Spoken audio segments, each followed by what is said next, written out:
I was still recovering from surgery, shoulder reconstruction after a bad bike accident. My arm was in a sling, my painkillers were kicking hard, and I had one shot at getting to the follow-up appointment on time. If I missed it, they'd cancel procedure to remove the nerve block, and I'd be stuck waiting another month.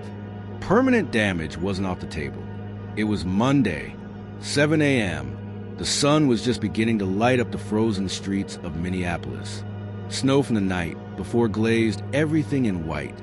I could barely move one arm, and public transportation was out of question. So I did what everyone does. I booked a Lyft. The app showed my driver as Stanley, 4.92 rating, gray Honda Accord. He pulled up right on time, engine idling in the cold. I hobbled down the stairs of my apartment building, buzzed from painkillers, arm aching with every step. "You go to the Riverview Clinic, right?" he asked as I slid into the back seat. "Yeah, that's the one." I double-checked the address I'd typed in. All correct. The first 10 minutes were normal, quiet. Stanley wasn't chatty, which I didn't mind. But then, the car made an unexpected turn. I think you just passed the exit," I said, blinking through the haze. He didn't respond, just kept driving. "Hey, sorry, but the clinic's on North Riverview Drive, not south. This isn't right." He slowed down in front of a worn-out house with a slanted porch and dead grass. Pulled to a stop. "This is what my app says," he muttered. "Ride's over." "No, it's not," I said, holding out my phone. "Look, you stopped at the wrong side of the street. It's North Riverview. The app must have glitched." He shrugged. "This is where the ride ends. I have other passengers lined up." I could feel my pulse spike. "I can't get out here. I'm barely mobile. This appointment is critical. If I'm late, they cancel it. Please, just drive me the rest of the way. It's like 8 minutes more." He checked his phone. "No can do. System says it's completed. I've already accepted my next ride." "Please," I said. "You don't get it. I can't call another Lyft in time. I'll miss the appointment. I can't take a bus. I'll pay you in cash." He paused. His eyes flicked up to the rearview mirror. I saw something shift in his expression. Annoyance? Amusement? "How much?" $20, I said, pulling the bill from my coat pocket. He stared at it for a beat. Then, without a word, he put the car in gear and started driving. I exhaled, relieved, but that relief didn't last. Instead of taking the direct route, Stanley took side streets, slower ones I didn't recognize. "Why are we going this way?" I asked. "Traffic's bad," he said flatly, "but I checked Google Maps. The main roads are clear. Can you just take the regular way? Please." He didn't answer, just kept driving, eyes forward, silent. The car suddenly felt too quiet. My good hand tightened around the seatbelt. It wasn't just a detour. It was how he looked in the mirror. Like he was watching me, not the road. Like he was waiting. I opened the app to share my ride status, but the app said the ride was completed. I couldn't track it anymore. Couldn't report anything in real time. The signal flickered. My phone glitched. I started to feel trapped. "This doesn't feel right," I said, my voice shaky. He didn't even blink. "You can let me out here," I said suddenly. "I'll figure something out." He kept driving. I repeated myself, louder this time. "Let me out." I said, "Let me out." Finally, he pulled over about 2 blocks from the clinic. I got out before the car even fully stopped. My legs nearly gave out under me. I didn't look back. I sprint hobbled the rest of the way, got in just as they were calling no-shows. They took me back, got the nerve block out just in time. But I was shaking the entire time. Afterward, I tried to file a report. The app only let me leave feedback in a 200-character box. I explained the wrong stop, the refusal to drive me, the detour, how I felt unsafe. An hour later, I got a canned response. "We're sorry about your experience. You won't be matched with that driver again. Here's a $5 credit for future rides." That was it. No apology for dropping me at the wrong place. No concern about the weird, silent detour. No mention of the $20 I gave him. I walked home that day. My arm hurt. My nerves were fried. but I couldn't bring myself to get in another car. It's funny. People always say taking a Lyft is safer than walking alone. But I'd take my chances on the street over sitting helplessly in the back seat of a car I can't get out of, not knowing where I'm being taken, not knowing if the person behind the wheel really plans to drop me off.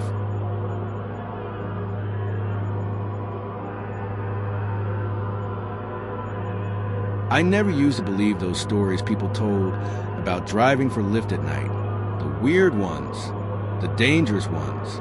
I do now. It was late. Just after 11:40 p.m. My shift had been dead quiet, and I was about to head home when a request pinged in. A pickup just outside the city, near an abandoned industrial zone in eastern Baltimore. The streets out there always felt like ghosts were hiding in the cracks. The name was Milo. No profile pic, 4.0 rating. I should have canceled, but I didn't. I pulled up in front of a shuttered convenience store with a flickering neon, open sign, even though it was clearly closed. The wind carried scraps of trash across the cracked parking lot. A man stepped out from the shadows. He was tall, almost too tall, and wore a strange long coat that swayed with his movements. It was matte black, with what looked like faded pink velvet patches across the shoulders. I figured it was a fashion thing, or maybe just filthy. He didn't say a word as he got in. "Hey, Milo?" I asked. He didn't respond, just sat back, face shadowed except for a crooked grin that caught in the dim overhead lights. The smile looked stretched, unnatural. The second he shut the door, the smell hit me. Rot, sewage, feces. I gagged, instinctively rolling down my window. The stench flooded my throat, thick and sour like something dead had been rotting in the sun for days. I coughed hard. "Hey man, what the hell is that smell? Is that you?" No answer. He laughed quietly, a dry, hoarse chuckle that made my skin crawl. I glanced in the rearview mirror. His eyes were bloodshot, deep, glassy red. He was staring into the mirror, directly at me, still grinning. "Just keep driving," he said, voice barely audible over the hum of the engine. Then, without warning, he pulled something out of his bag. A phone. He turned on the flashlight and pointed it at himself. The light exposed his chest, bare pale, smeared with dark, cracked sludge. Symbols, writing, drawn on his skin in what looked like mud or something worse. He pulled open his coat slowly, never breaking eye contact with me in the mirror. I swallowed. My pulse thundered in my ears. "Look, man, I don't know what kind of thing this is, but I don't want any part of it. You need to get out." He ignored me. He was peeling dried pieces of the gunk off his chest with one hand, and with the other, still holding his phone, he raised it like he was filming me. Then he barked, loud, the kind of sound that made me swerve. "Have you ever been to a chamber night?" he screamed. I froze. "What?" He leaned forward slowly, that grin widening. "It's where we go to shed the skin, to crawl back into what we are. You're driving me to the door tonight." My hands were shaking. I pulled up the app, trying to end the ride. It was frozen. "I'm pulling over." "You need to get out," I said, voice tight. A red light stopped us. Without another word, he laughed, howled, and bolted from the car, slamming the door so hard it echoed. He ran across the road and disappeared into a tree line behind a construction site. Gone. I sat there, stunned, for maybe a full minute. Then I opened the back door, not knowing why. A horrible mistake. His backpack was still there. I stared at it like it might move. I should have left it. Should have just driven away. But something compelled me. I unzipped it slowly, one-handed. Inside were several pieces of clothing. Ripped jeans, shirts, all smeared with what I knew wasn't just mud. The smell confirmed it. But that wasn't the worst part. Tucked into a side pocket was a spiral notebook. Water damaged, pages stained. I opened it. There were sketches, diagrams, symbols like the ones on his chest. One page had a detailed labeled drawing of a man with no skin, kneeling in a circle made of bones. Another page said in big block letters, "Third host must bring the offering to the chamber." The word host was circled multiple times. I threw the bag out onto the road, drove home with the windows down. Shaking. I showered 3 times that night. I washed the seats, sprayed everything with bleach and lemon cleaner. It didn't matter. The smell lingered for days. I reported the incident to Lyft. I wrote the whole thing out, every detail. All I got was a canned response. We're sorry to hear about your experience. You won't be matched with that rider again. That's it. Nothing about the backpack. Nothing about the symbols or the screaming. I stopped driving after that. Can't bring myself to take another fare.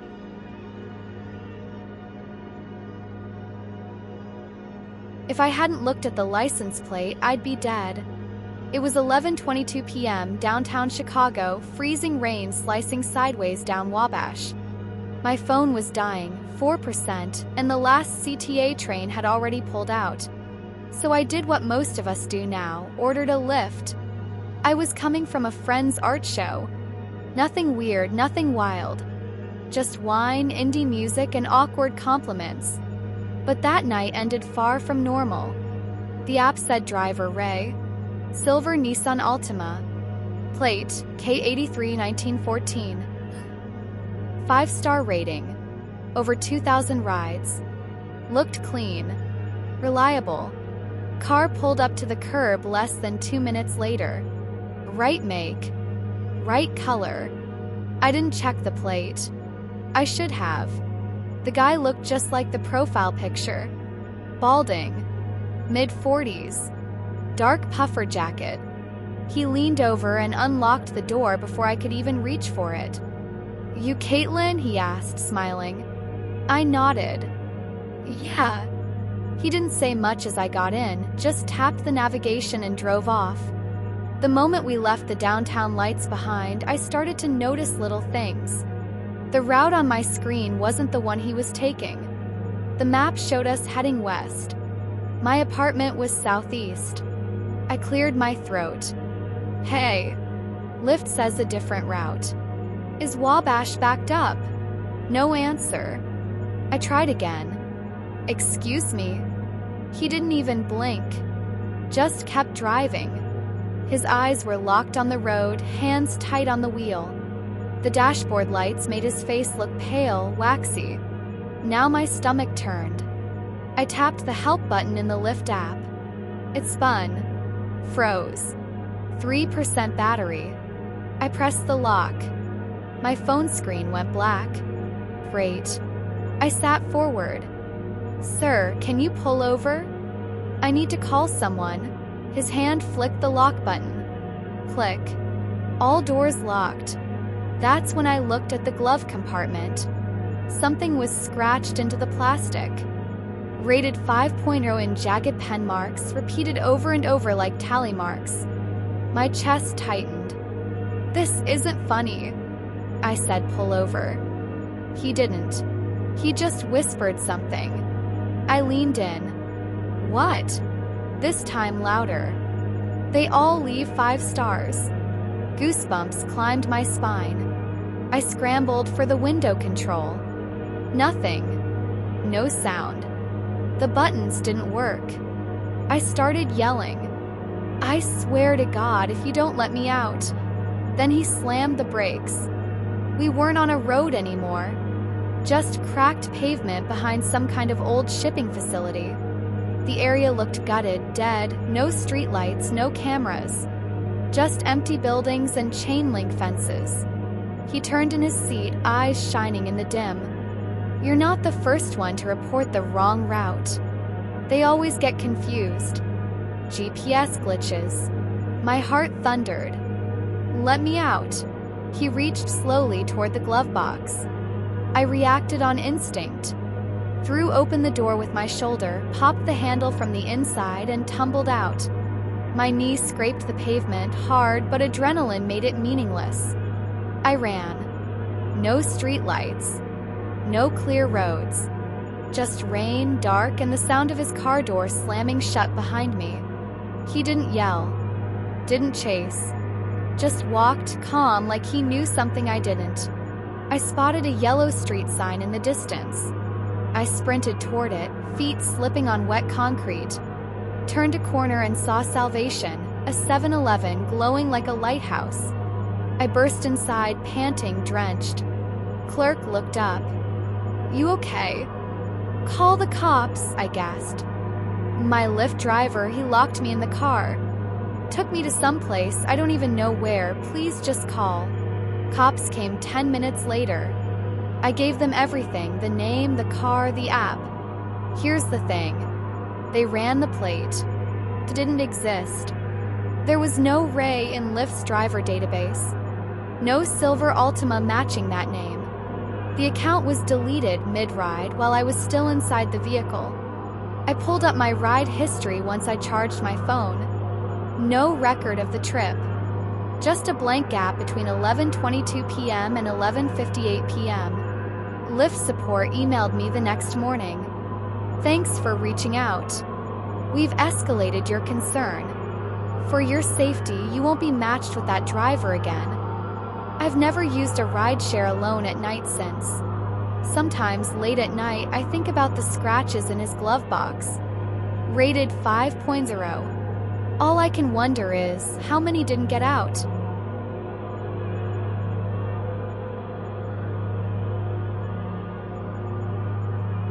I never take rides from anyone off the app. Ever. That night was the one exception. And I've regretted it every day since. It was early spring, just before the clocks jumped forward. Cold enough to see your breath, but warm enough to think twice about wearing gloves. I was finishing my weekend bartending shift at a rooftop lounge in Midtown Atlanta. The kind of place where influencers drink $18 cocktails and leave without tipping. I clocked out at 2:48 a.m. My legs were killing me. My phone was at 6%, and I just wanted to get home. My apartment was only a 10-minute walk, just across Piedmont Park. I'd done it hundreds of times. Normally, I take the lit-up sidewalk that wraps around the dog park and the main street. But that night, I was tired. Too tired to weave through the crowd of post-club people and late-night vendors. So I took the shortcut. The park path. No streetlights. No people. Just trees, shadows, and silence. About 2 minutes in, I noticed them.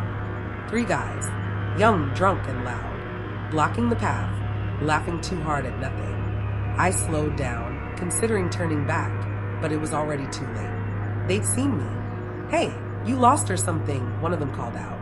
"Just trying to get home," I said, keeping my voice even, my face neutral. "You scared?" another asked, stepping closer. My fingers gripped the pepper spray in my pocket. I didn't say a word, just kept walking, fast but not panicked. They didn't follow, but they didn't make it easy to get past either. One even brushed my shoulder as I slipped through. Once I was clear, my heart was racing. I just needed to get out of the park. Just a few more blocks and I'd be home. Then headlights flashed behind me. A white Prius pulled up beside the curb. The window rolled down. "You okay?" the driver asked. Mid-30s, clean-shaven, wore a gray hoodie with the Lyft logo on it. The inside of the car glowed soft pink from LED lights on the dashboard.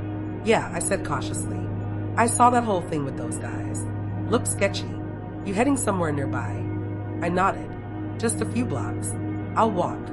"Hop in. I won't charge you. Safer than walking at this hour." I hesitated. I still had my app open. No ride requested. No confirmation. But my phone was dying. I had 3%. The guys were still back there. And it was cold. So I got in. Stupid. The heater was blasting warm air. A soft indie playlist was playing on the speakers. For a second, I let my guard down. Maybe he really was just being nice. "Where to?" he asked. "Birch and 10th, I replied. He nodded and started driving. About 3 blocks in, I noticed something weird. He passed my street. "Hey, Birch was back there." "Yeah," he said casually. "Just need to loop around." Except he didn't. We kept going, past a red light, then another. I sat up straighter. "Where are we going?" He didn't answer. I tapped the screen on my phone. Still alive, barely. 1%. I opened my maps, trying to get a pin on our location. "We're not near Birch," I said. His jaw clenched. "I know." I froze. "What do you mean, you know?" He took a left down a dark, empty road. Warehouses lined the street. No people. No cars. I looked at the dash. No lift screen. No GPS. This wasn't a ride. Pull over. I want to get out. He didn't say anything. My heart slammed against my ribs. Pull over right now. He finally slowed. Stopped at a dead end. There was no reason to be here. Why'd you lie? I asked, voice shaking. He turned slowly toward me, resting his hands on the wheel. I wasn't lying. You said you were scared. I just wanted to help. This isn't helping. He stared at me for a long beat, then looked away. Something shifted in his face. Regret? Guilt? I don't know. Finally, he put the car in reverse. I'll take you back, he said softly. He drove in silence. We got back to Birch and 10th. I threw the door open before we fully stopped. My legs were shaking. I turned to look at him one last time. He said nothing, just stared straight ahead. I slammed the door and sprinted into my building. I didn't sleep that night. The next morning, I opened my app history. No ride recorded.